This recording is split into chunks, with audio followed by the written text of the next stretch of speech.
What is good, Tesla family? It's Ray J back with another video, and in this one I'm going to be talking about the one and only Tesla stock and what you should be looking after for the future. I'm also going to break down why tomorrow is going to be another massive day for the markets because we have the big FOMC meeting. So I'm going to break down what's going on with Tesla's share price right now and how the meeting may affect Tesla for tomorrow and the future going forward for the overall market and the economy. Now, before I break anything down, before I get into any more details, I do have to mention a couple of things before starting. Firstly, I'm not a financial planner. Take none of this as financial advice whatsoever. And also, if you guys can, please smash the like button if you want to see more videos like this. It not only benefits me, it benefits the entire Tesla community as a whole. And the last things, if you guys can, please check out the Webull link down below and in the description. If you sign up for Webull, the link down below, and deposit any amount of money into the account, you're guaranteed up to 12 free stocks, each worth up to $2,000. And the best part is any could be a free Tesla share, a free AMC share, or a mix of all of them. It's a limited time offer. The offer ends in just 2 weeks. Check it out before they run out. With that out of the way, let's get on with the video. Looking at Tesla, this thing's down about 4.09% for the day, and Tesla was just not doing good. In my opinion, it really underperformed, and it is quite oversold as of right now. Looking at Tesla, okay, we had this nice gap to the upside. We pushed for 175, and what happened was the whole market started to tank. We weren't able to hold the levels we ended up hitting after CPI came out, and Tesla was the one that was really underperforming. The shorts obviously piled in, and on top of that, we started to see more selling pressure dictate this stock, and it did not look good whatsoever. Breaking below 166. I mentioned this yesterday. If Tesla broke this, it's not going to look good, and expect this thing to hit the 150s almost immediately or very, very fast after that.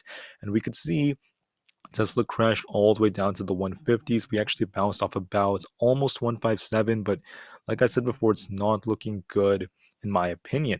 Now, just because Tesla's moving this way, it does not mean that tomorrow has to be an exact repeat of this.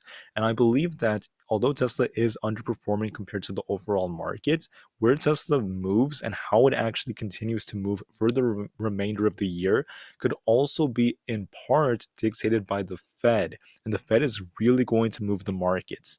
All right, it's going to start tomorrow.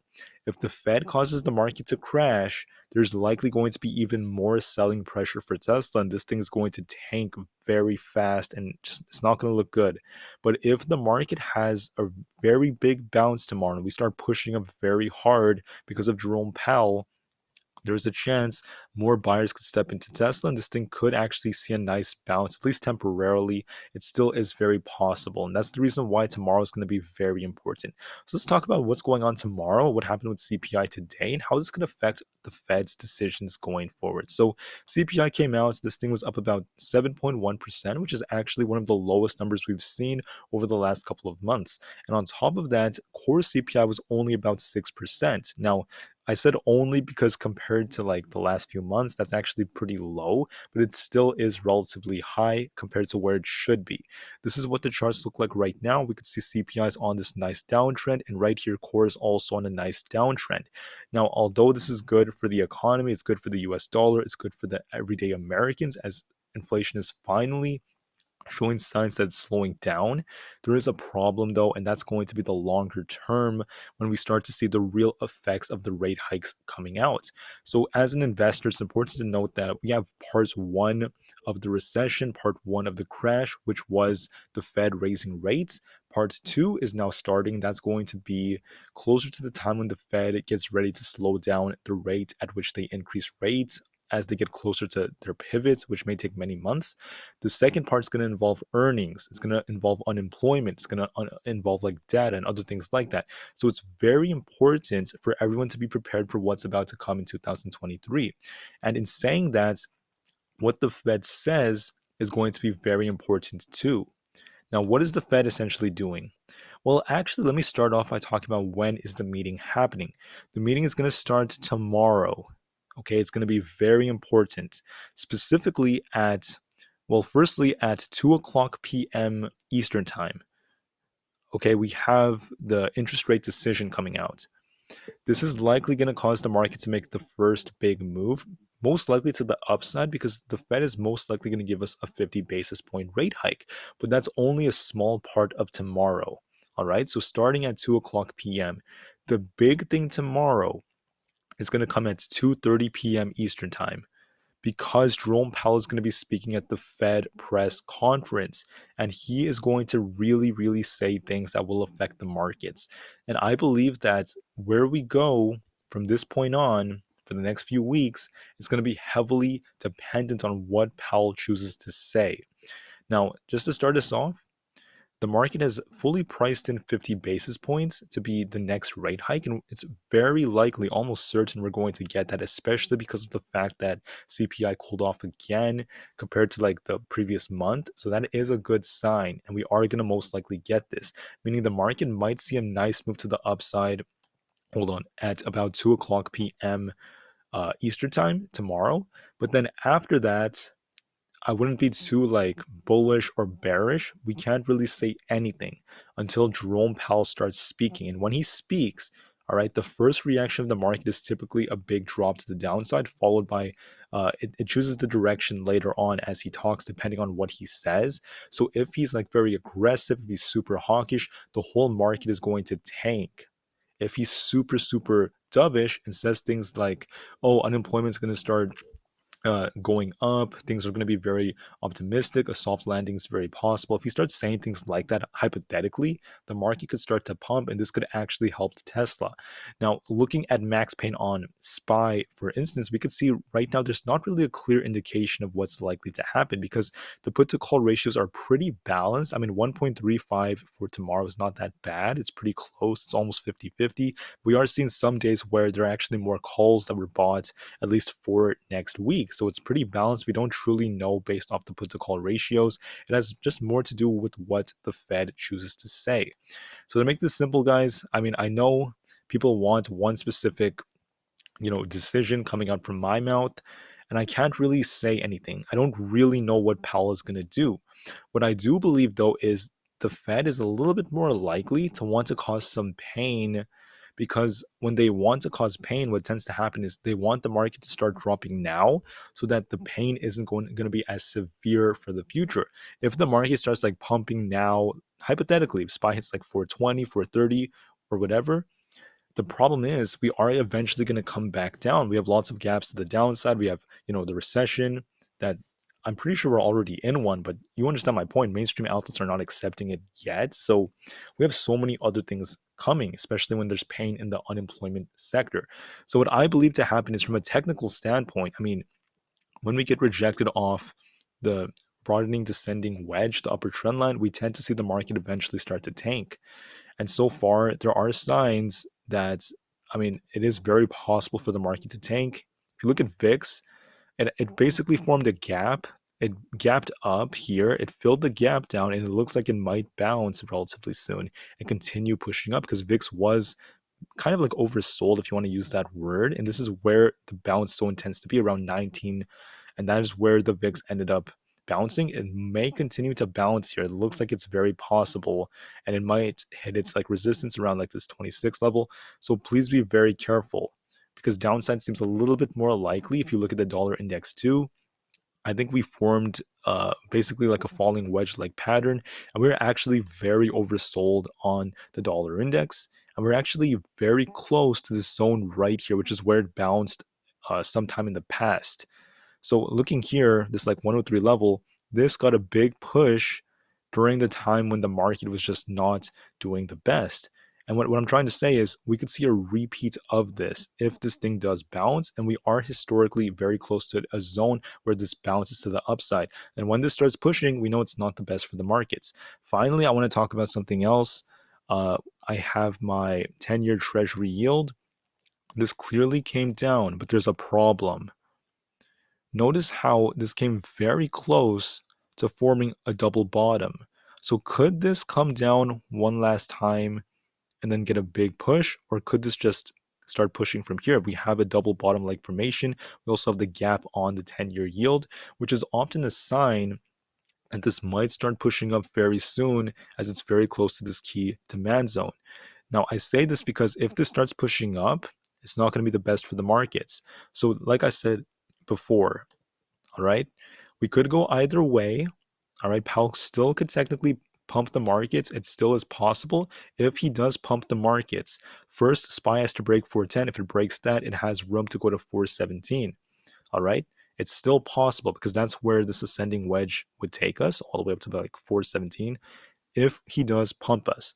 If he's super, super hawkish, which I think is a little bit more likely looking at the technicals on the VIX and the dollar index and the yields, it's more likely that SPY starts coming down. Maybe we push up first into the meeting, then we see this thing start like bleeding, and we go for these gap fills to the downside, and this thing crashes to about 390. And if we break below that, 380 could come pretty quickly. So yeah, I mean, just to be blunt, we're either going to make a big move up or a big move down. It depends on Jerome Powell, and I can't really predict it. Like I said, even though downside seems a little bit more likely for the markets, I still don't truly know. So for Tesla, what the heck does all of this mean? Looking back on the chart, this thing is now respecting this very big downtrend. This looks almost like a channel, and it is possible for this to evolve into like a giant falling wedge, but I don't really want to say that just yet. It still is looking pretty bearish, making new lows for the year. For the last like 2 years, I believe this is the lowest we've seen Tesla in such a long time. And part of this has to do with Elon Musk. I mean, he is playing a role, believe it or not, considering how much he sold when it comes to his Tesla shares. I really hate to say that, but it is the truth. It also has to do with future forecasts, the things going on in the car industry, the recession. All these things are playing big roles, but so does Elon Musk, seeing how fixated he is on Twitter. And another thing I heard, which is not necessarily good for Tesla, unfortunately, I mean, I'm just saying the truth, is that Elon Musk was considering potentially selling more Tesla shares or even using a part of his shares to actually help refinance the debt of Twitter. Now, do I believe that he's going to use them as margin? Is he going to actually do that? I don't truly know it, but because I'm seeing big analysts mentioning this, because there have been some rumors about Elon Musk potentially doing that, that in turn is leading to more uncertainty and more fear from Tesla investors. So yes, Elon Musk is technically playing a role in this, but it's not just him. It also has to do with the markets, the economy, what's going on with future projections. So I don't really want to just throw him under the bus. I do have to note that some of his decisions have been questionable, but it's also important to remember that he has done amazing things. He's very hardworking, and he has helped this company grow to what it is. So I still appreciate Elon Musk, and I still look up to him. It's just that you can't always agree with every single thing someone says, right? That's really just my honest view. Now, when it comes to Elon, I also have a lot of faith in him. I do believe he's going to help turn this company around and make it much better as years go on. And he should be able to do that simultaneously when running Twitter. I mean, I wouldn't really doubt him. It's just that one of the things about him is he says things that many other investors around the world won't really like, because many of the things he said have basically involved controversy. I'll just say that, because not all people will agree on the exact same things, especially if you make contentious claims. That's all I could really say. I don't really want to get into specific details about his claims or things he has said. I just want to put it out there that yes, that is playing a role. I could actually officially say this now as to why Tesla's dropping the way it is. Maybe Musk is even selling shares. I don't truly know, but it is a possibility. And Tesla's really underperforming right now. From a technical standpoint, if Tesla does come down again, all right, I'm going to be watching 150. Let's see if this thing could bounce off 150. It has to try to bounce off 150, because if it doesn't bounce off 150, looking at this from a historical standpoint, the next major support zone is between 140 and like 136. So we have to watch that very carefully. But I'm thinking this thing could bounce or maybe try to hold 150 for some time. I do believe some buyers will step in to try to defend their positions. But where we move will also depend on the Fed, because I was just talking on a technical standpoint. We could even like break below 115, just start tanking very hard if the whole market starts to crash because of Jerome Powell. But if Jerome Powell pumps the markets, there's a chance Tesla could get a bit of a rebound and start pushing back up, approaching 170 again. It still is possible, at least temporarily. And I just wanted to note that it's going to heavily depend on the Fed and Jerome Powell.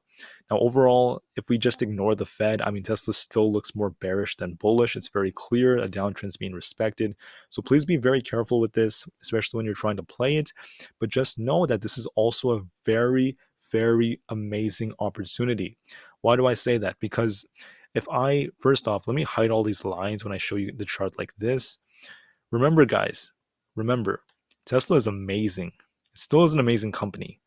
All right, the last time this thing was in the 150s or like around that, I believe it was like right here back in 2020, near the end of 2020 is when we saw Tesla this low. And look at how much this thing grew from the 150s all the way up to its all-time high. That's almost a 3x. Just think about that. That's crazy. And we know it's going to break all-time highs again, most likely, right? I'm very confident it will. So I see this as a very awesome opportunity to dollar cost average down. Just keep buying on the way down again and again and again. Because eventually we know once you've accumulated all these shares, eventually when the market turns around, when Tesla unveils their AI, their different models, the Roadster, the Cybertruck, and all these big things, right? Full self-driving technology and so on and so forth, this thing is going to rocket. So this is a very, very good opportunity. I'm not even like phased by this. I know it's a little bit stressful for lots of Tesla investors, seeing this thing breaking new lows and potentially doing the same thing again in the future, but I'm still very excited for this opportunity. Anyways, that's essentially what I have for this video. I know that the Fed is going to really affect us, so please watch the meeting tomorrow if you guys can, and be ready for some crazy volatility starting at about 2 o'clock p.m. and it's going to become crazier by 2:30 p.m. Eastern time.